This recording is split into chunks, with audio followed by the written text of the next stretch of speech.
لیکن جب جنگ ہوگی بلا لیے جائیں گے سب کے سب. یہی اسرائیل میں ہے، یہی چائنا میں ہے. People's army, people's army. خام خواہ یہ انفینٹری اتنی تعداد کے اندر کھڑی ہے، کوئی ضرورت نہیں. اور ہر مسلمان کین بی ڈرافٹڈ، جو بھی جنگ کرنے کی صلاحیت کی عمر میں ہوگا، جوان آدمی 40-50 برس تک کا، اس کو لازماً سروس کرنی ہوگی. غیر مسلم اس سے مستثنا ہوں گے، الا یہ کہ وہ خود چاہیں، خود کرنا چاہے تو کرے. لیکن اس میں پھر ایک ایکسیپشن ہے، وہ میں بعد میں عرض کروں گا. وہ کیا ہے exemption? Highest levels of policy making whether in civil area اور ملٹری ڈومین، اس پر کوئی غیر مسلم نہیں جائے گا. کیوں؟ کہ مسلم ریاست نظام خلافت کی جو ٹاپ پالیسی ہوگی وہ اس خلافت کے نظام کو دنیا میں پھیلانا، اسے گلوبل بنانا. اور ظاہر بات ہے کہ غیر مسلم اس کو سبسکرائب نہیں کر سکتا، وہ دل سے اس کا حامی کبھی بھی نہیں ہوگا.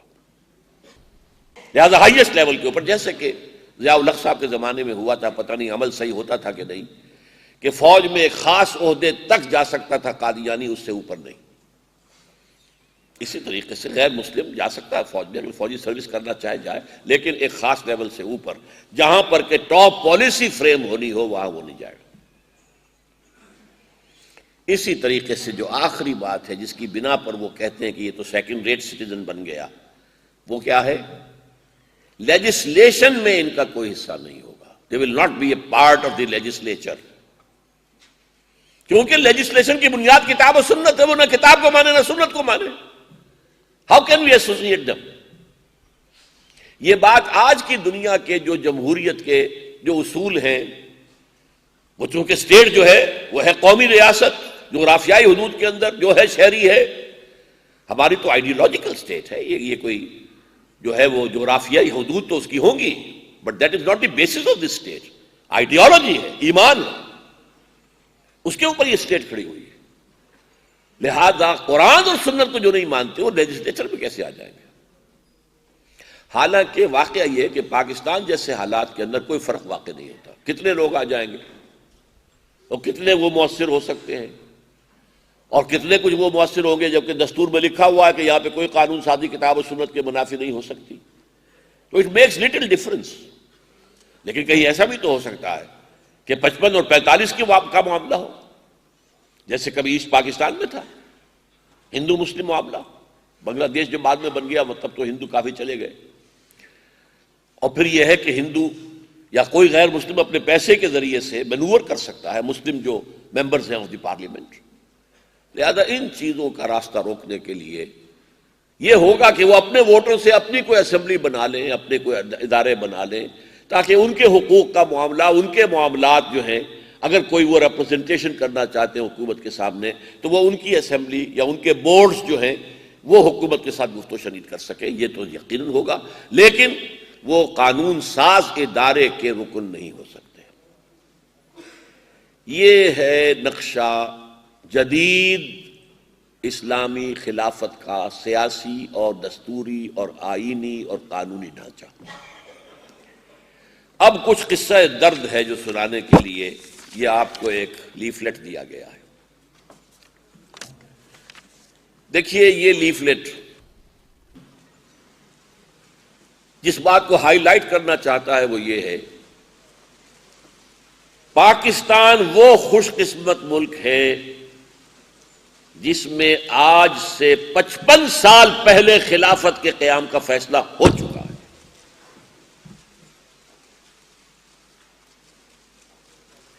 چودہ اگست 1947 کو وجود میں آیا اور 12 مارچ 1949 کو قرارداد مقاصد پاس ہو گئی. Sovereignty belongs to him. We wash our hands off the claim to any sovereignty. جو اختیار ہمارے پاس ہے وہ ایک سیکریٹ ٹرسٹ ہے کہ جو اللہ اور اس کے رسول کے احکام کے اندر اندر استعمال ہوگا. گویا کہ اسلامی ریاست کے پہلے 2 دستوری تقاضے پورے ہو گئے. تیسرا تقاضا دفعہ 227 میں آ گیا، No legislation will be done here repugnant to the Quran and the Sunnah. وہ بھی پورا ہے. چوتھا تقاضا ضیاء الحق صاحب نے کیا، فیڈرل شریعت کورٹ قائم کر دی، جس قانون کو یہ کہہ دے کہ خیر غیر اسلامی ہے وہ نل اینڈ وائڈ ہو جائے گا، جو میں نے بتایا آپ کو۔ اس سب کے باوجود ہمارے اس دستور میں کچھ ایسے چور دروازے ہیں کہ یہ ساری دفعات غیر مؤثر، اسی لیے اس میں لکھا ہوا ہے کہ ہمارا دستور منافقت کا پلندہ بن کر رہ گیا۔ سارا اسلام موجود اور بالکل غیر مؤثر۔ قرارداد مقاصد پہلے پریمبل میں تھی، صرف دیباچہ تھی، وہ آپریٹو کلاز میں نہیں تھی۔ ضیاء الحق صاحب نے کیا ہے یہ کہ اسے آپریٹو کلاز بنا دیا 2A، لیکن یہ نہیں لکھا کہ یہ سارے دستور پر حاوی ہوگی، لہذا اس کی کوئی حیثیت ہی نہیں ہے۔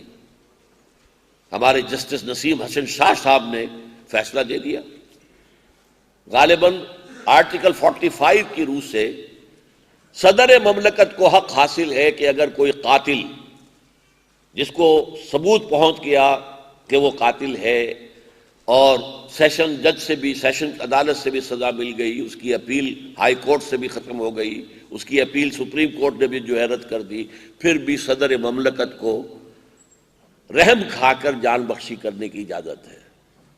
یہ خلاف اسلام ہے، کسی صدر مملکت یا اس کے باپ کو یہ حق حاصل نہیں، یہ صرف مقتول کے ورثاء کا حق ہے، وہ چاہے تو خون بہا اور دیت لے کر معاف کر دیں اور چاہے تو ویسے معاف کر دیں، لیکن کسی صدر کو نہیں۔ اس پر جب مقدمہ دائر کیا گیا، جسٹس صاحب نے کہہ دیا کہ وہ بھی دفعہ ہے ایک دستور کی، یہ بھی دفعہ ایک دستور کی، تو کوئی دفعہ دوسری دفعہ کو رول نہیں کر سکتی۔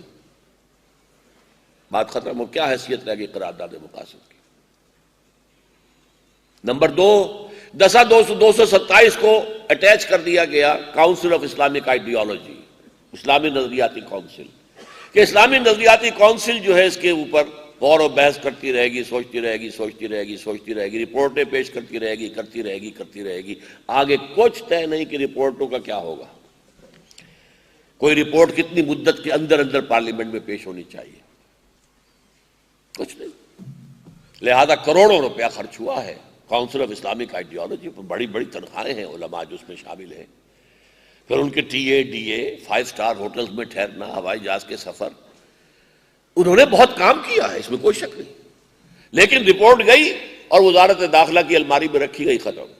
وہ رپورٹ گئی وزارت مالیات کے، فائنانس ڈپارٹمنٹ جو ہے اس کی وزارت میں پہنچ گئی، سب ڈمپ ہوتی چلی گئی، کوئی کسی کے بارے میں کوئی خبر بھی نہیں پوچھی گئی کہ کہاں گئی ہو۔ نمبر 3، ضیاء الحق صاحب نے بہترین کام کیا فیڈرل شریعت کورٹ، اور وہ وہی جو میں نے بتایا تھا، جوڈیشری کا کام یہ ہوگا کہ اگر کوئی شخص کہتا ہے کہ فلاں ایگزسٹنگ لا یا جو فلاں قانون اس وقت بن رہا ہے پارلیمنٹ میں وہ پورا یا اس کی کوئی ایک شق شریعت کے خلاف ہے، تو مجھے موقع دیا جائے، میں ثابت کرتا ہوں۔ اوکے، آؤ دلیل دو، جواباً جو اس کے خلاف ہو وہ بھی آئیں، وہ بھی دلیل دیں، جورس کنسلٹس کو بلا لیا جائے، علماء کو بلایا جائے، دعوت دے کر بلایا جائے، دانشور بھی آ جائے۔ اگر اس کے بعد وہ فیصلہ کر دیتی ہے تو پھر جیسا کہ میں نے عرض کیا کہ اگر وہ سینٹرل حکومت کا معاملہ ہے تو سینٹرل گورنمنٹ کو، اور اگر وہ پروونشل معاملہ ہے تو پروونشل گورنمنٹ کو نوٹس چلا جائے گا کہ ود ان 4 اور 6 months آپ اس کی جگہ آلٹرنیٹ لیجسلیشن کر لیجئے، ورنہ فلاں تاریخ کو یہ نل اینڈ وائڈ ہو جائے گا اور آپ کے قانون کے اندر ایک خلا پیدا ہو جائے گا۔ اس سے صحیح تر تو نظام کو ہو ہی نہیں سکتا، میں خود سجیسٹ کر چکا ہوں پہلے کہ جوڈیشری کا کام ہے یہ نہیں ہے کہ فلاں مکتب کے علماء کو بھیج دو اور یہ بریلوی مولوی فیصلہ کریں گے یا دیوبندی کریں گے یا اہل حدیث، نہیں، نتھنگ سارٹ۔ بریلوی بھی آئیں آرگو کریں، دیوبندی بھی آئیں آرگو کریں، اہل حدیث بھی آئیں آرگو کریں، کورٹ کے اندر کھلا میدان ہے، آرگو کیجیے۔ لیکن ضیاء الحق نے کیا کیا؟ بدقسمتی، بہت بڑا بدقسمت انسان تھا، بہت بڑا بدقسمت۔ اس ملک میں 3 اشخاص ایسے آئے ہیں جنہیں اللہ نے بہت عظیم مواقع دیے، but they failed to avail them۔ Bhutto کو عظیم موقع ملا تھا، وہ ماؤ زے تونگ بن سکتا تھا اس ملک کا، نئی زندگی ہو جاتی، نہیں، وہ اپنی فیوڈل سکن سے باہر نہیں نکل سکا. He was a feudal himself. Zia الحق کو موقع دیا تھا کہ وہ عمر بن عبدالعزیز بن سکتا تھا.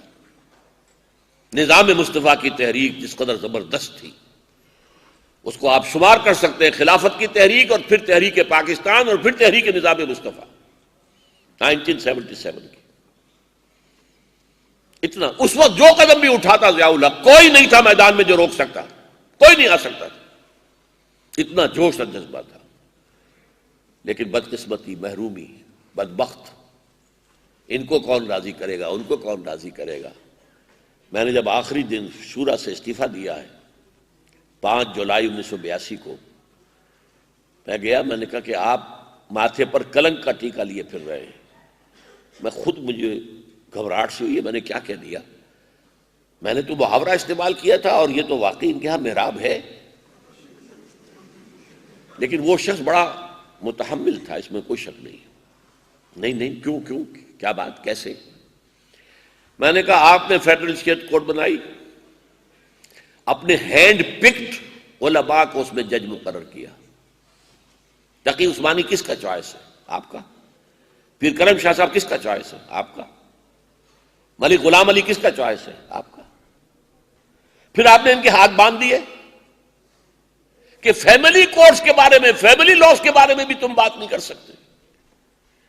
ہمارے جس قانون کو انگریز نے نہیں چھیڑا، جس قانون کو ہندوستان کے مسلمانوں نے ابھی تک ہاتھ نہیں لگانے دیا ہندوؤں کو، اور یہاں ایک ڈکٹیٹر فیلڈ مارشل نام نہاد، اور اس نے ایک منکر حدیث کے کہنے سے، غلام احمد پرویز، وہ قوانین بنا دیے. سب نے کہا کہ یہ غلط ہے، اسلام کے خلاف ہے. اور میں نے کہا آپ نے بھی ہاتھ باندھ دیے شریعت کورٹ پر. میں یہ نہیں کہتا جو میں کہتا ہوں وہ آپ کریں، آپ ان کے ہاتھ کھول دیں. آپ کو ان کی دیانت پر، ان کے علم پر، خلوص پر کوئی اعتماد ہے کہ نہیں ہے؟ ہاتھ کھول دیں ان کے. وہ جو فیصلہ کریں گے مجھے منظور. اور غلام احمد پرویز زندہ تھے اس وقت تک. میں نے کہا وہ آئے، وہ بھی آرگو کر دیں کہ نہیں یہ خلاف سنت کوئی شے، کتاب قرآن کو سنت. کہنے لگے پھر ان عورتوں کو کون مطمئن کرے گا؟ میں نے کہا اگر یہی آپ کی سوچ ہے تو میں آپ کی شورا میں بیٹھنے کو تیار نہیں. یہ لیجئے میرا استعفیٰ، میں لکھ کے لایا ہوں. 2 ہتھکڑیاں ڈال دی، 2 بیڑیاں ڈال دی. Constitution of Pakistan is beyond your scope. Judicial procedural laws, ضابطہ دیوانی، ضابطہ فوجداری، beyond your scope. Muslim family laws, beyond your scope. مالیاتی قوانین 10 سال کے لیے beyond your scope. پھر کیا رہ گیا؟ Exercise in futility. یہ ہے جس کو میں نے منافقت کا پرندہ قرار دیا ہے. اور اب دوسری طرف کی بات میں کر رہا ہوں. یہ ملک اپنے خوفناک ترین دور میں داخل ہو چکا ہے. میں نے 1 سال 1 ماہ قبل عید الاضحیٰ کے خطاب میں مسجد دارالسلام میں کہا تھا کہ پاکستان کے خاتمے کی الٹی گنتی شروع ہو چکی ہے. اور وہ پھر میں نے تقریر بھی کی تھی، ذرا عنوان بدل دیا تھا تقریر کا، پاکستان کے وجود کو لاحق خطرات و خدشات. میں نے پورا کیا. منفی بنیاد یہ تھی پاکستان کی، مثبت بنیاد یہ تھی. یہ دونوں منہدم ہو رہی ہیں. پھر کیا جواز رہ جائے گا پاکستان کو؟ اور میں نے کہا تھا کہ 2.5-3 سال میرے نزدیک ہیں آپ کے پاس.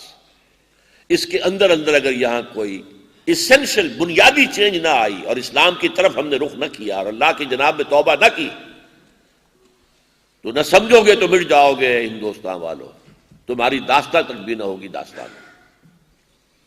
1 سال کے بعد میں نے پھر تقریر کی کراچی کی مسجد میں، قرآن اکیڈمی میں. اب دیکھو 1 سال میں کہاں سے کہاں بات پہنچ گئی. بلوچستان کا معاملہ ایک ڈائلیما ہے، ایک بھنور ہے. گرا بھنور کی کھلے تو کیوں کر، بھنور ہے تقدیر کا بہانہ. یہ ڈائلیما ہے. آپ سختی نہیں کریں گے وہ بڑھتے چلے جائیں گے. ابھی تو سوئی گیس کو تھوڑا سا نقصان پہنچایا تھا، زیادہ بڑا ہوگا تو قیامت آ جائے گی پاکستان کے اندر. چولہے بند، فیکٹریاں بند، کتنی جگہوں پر بجلی پیدا کی جا رہی ہے اس سے بند. کیا ہوگا اگر سختی نہ کریں گے؟ تو بڑھتے جائیں گے. انہوں نے ٹریننگ لے لی ہے ان کی. اب ایک یہ پوری سازش ہے پوری انٹرنیشنل سازش ہے جو ہو رہا ہے. میں تقریر کر چکا ہوں، 1.5 گھنٹے کی تقریر کا کیسٹ شاید کہیں ہو، اگر باہر ہو وہ آپ لے سکتے ہیں. وہ 1 سال بعد کی بات ہے اور یہ ہے 1 سال پہلے کی بات. یہ یہاں باہر موجود ہے، جو بھی یہ لینا چاہیں یہ کتاب چلے اور پڑھیں اسے. تو گویا کہ اس وقت ہم شدید ترین ضرورت میں ہیں کہ اللہ کی مدد شامل حال ہو، شدید ترین.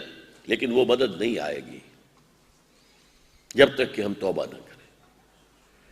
عوامی سطح پر توبہ ہو، ہر حرام کام کو چھوڑا جائے اور ہر فرض کو ادا کیا جائے، اور دستوری سطح پر توبہ ہو.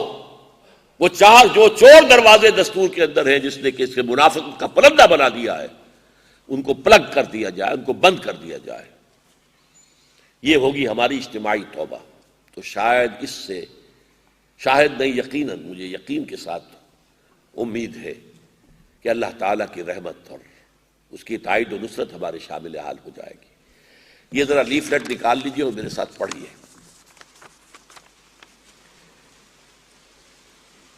دیکھیے، اندرونی خلفشار کے بھنور، یہ بھنور ہے، گرا بھنور کی کھلے تو کیوں کر. سختی نہ کریں تو تباہی، سختی کریں تو ریئیکشن اور بڑھے گا، ویشس سرکل. پھر اور آگ لگے گی، پھر اور سختی کریں گے، پھر اور آگ لگے گی. یہ ویشس سرکل کہلاتا. یہ بھنور ہے، گرا بھنور کی کھلے تو کیوں کر. بھنور ہے تقدیر کا بہانہ. وزیرستان میں ابھی تک سلگ رہا ہے معاملہ. آج بھی محسود کے ایک شخص نے تو کہہ دیا کہ جو معاہدہ اس نے کیا ہے وہ تو اس کا اپنا ذاتی ہوگا، ہم نہیں مانتے اسے، ہم تو جہاد جاری رکھیں گے. اور امریکہ کی طرف سے شدید دباؤ آنے والا ہے. تم سے اب تک یہ چند ہزار آدمی نہیں ختم ہوئے، تم سارے وزیرستان کو ختم کر دو تو کیا کیا بگڑ جائے گا. ڈیزی کٹرز ہم لے آئیں گے اگر تم نے کچھ نہیں کیا تو، تاکہ دیوں کے ساتھ گھن پستا ہے تو پیچھے ہمارا کیا ہے. وزیرستان یہ بھی آتش فشاں ہے. پٹھانوں کی اپنی کوئی روایات ہیں، ان کی آنر ہے، عزت ہے. اس کا کیا نتیجہ نکلے گا. کیوں انگریزوں نے ان کو رکھا تھا کہ آزاد قبائل ہیں، ہم نہیں چھیڑیں گے. اس سے اوپر چلیے، گلگت کے اندر جو کچھ ہوا کرتا تھا وہ تو ہوتا تھا. اس دفعہ یہ بارود خانے تک پہنچ گئی ہے آگ شیعہ سنی. بلتستان، سکردو، خپلو جو بالکل انڈیا کے ساتھ لگے ہوئے بیٹھے ہیں. اور نیچے اتریے ادھر سے، میں نے تو یہ سرکل یوں بنایا ہے: بلوچستان، وزیرستان، گلگت، بلتستان، کشمیر. کشمیر ہم نے ساری لچک دکھا لی، بھارت کی ہر بات مانی. اسی پر تو سارا معاملہ چل رہا تھا. ہم کہتے تھے پہلے کشمیر کا مسئلہ حل کرو پھر نارملائزیشن ہوگی. وہ کہتے تھے نہیں، پہلے نارملائزیشن پھر کشمیر پر بات ہوگی. نارملائزیشن سب کر لی ہم نے. جنہیں ہم کہتے تھے یہ فریڈم فائٹرز ہیں، انہیں فسادی قرار دے دیا، دہشت گرد قرار دے دیا، ان کے کیمپ ختم کر دیے. ان کو جو ہے جو بھی کچھ ہو رہا، جیسا سجدہ صحب جو کیے ہیں، جتنے کیے. اور کشمیر حل کہاں ہے؟ دور دور تک بات ہی نہیں ہوئی ابھی تک. تو کشمیر پر کوئی شروع ہی نہیں ہوئی، اور انہوں نے ٹھینگا دکھا دیا ہے. یہ تو ہمارا اٹوٹ انگ ہے. اور نمبر 2، یہ ہمارے سیکولرزم کی علامت ہے. ہم کسی صورت بھی اس کو ختم کرنے کو تیار نہیں. اور دوسری طرف پنجاب کا گلا گھونٹ رہا ہے. دریا راوی پر بھی اب ڈیم بنا رہے ہیں. اس کا انہیں حق ہے، اس لیے کہ ہم نے جو انڈس بیسن ٹریٹی تھی اس میں 3 دریا دے دیے تھے ہندوستان کو، ستلج، بیاس اور راوی. یہ انہی کا ہے. وہ تو جو تھوڑا بہت چھوڑ دیتے ہیں پانی، کیا کریں، آخر سیلاب آتا ہے، وہ آتا ہے تو پانی آ جاتا ہے. ورنہ ہم تو راوی کے لیے پانی چناب سے لا رہے ہیں اور پھر وہ پانی آگے پہنچا رہے ہیں دریا ستلج کے اندر تاکہ سلیمان کی نہریں جو ہے چل سکے. اب انہوں نے چناب کے اوپر ہاتھ ڈال دیا، بنگلی ہاٹ ڈیم کے اوپر بات ہی کرنے کو تیار نہیں. اور سب سے بڑی بات یہ ہے کہ آپ گئے ہیں ورلڈ بینک کے پاس، انہوں نے بھی کہہ دیا ہمارے پاس فیصلہ کرنے کی کوئی صلاحیت تو نہیں ہے، اختیار نہیں ہے. ہاں، ہم کسی غیر جانبدار شخص کو مقرر کر دیں گے، لیکن سب سے بڑی بات یہ ہوگی وہ کہیں گے یہ ٹائم بارڈ ہے. اتنے سالوں سے ہم بنا رہے تھے یہ ڈیم یہ